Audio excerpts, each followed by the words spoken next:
président du MRC qui menace également à travers une sortie sur ces plateformes également les inscriptions sur les listes électorales qui sont la pomme de discorde. Modous Camteau va plus loin également en ce qui concerne sa candidature. Alors, est-ce qu'on peut parler, vous qui êtes le stratège, je commence par vous, est-ce que c'est une stratégie? Est-ce que c'est tout simplement une manière également de sortir, de montrer les muscles du président du MRC vis-à-vis du système en place? Je pense que, dès moi, j'ai fait une émission ici, je pense que c'était La Reine. Cette année électorale ne sera jamais comme une autre.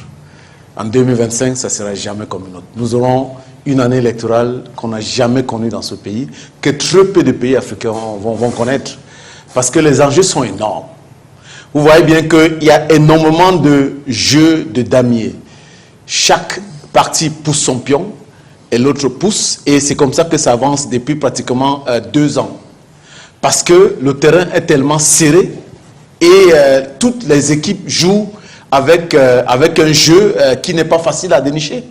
Et chacun est obligé de fonctionner avec ses armes.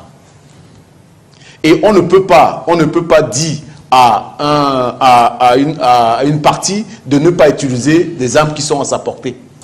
Je pense que c'est assez clair. Là, on vient de voir une stratégie bien mise en place qui, bien que ça a déstabilisé en interne, mais aussi ça déstabilise en externe.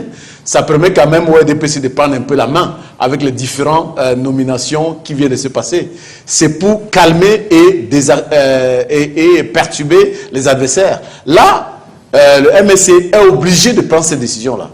Ils n'ont pas le choix. Ils ne peuvent pas faire autrement que de prendre ce couloir-là qu'ils sont en train de prendre. C'est impossible. Ils ne peuvent pas faire autrement. C'est le seul couloir qui est ouvert pour eux. Mais est-ce qu'ils vont s'en sortir au bout de ce tunnel? Parce que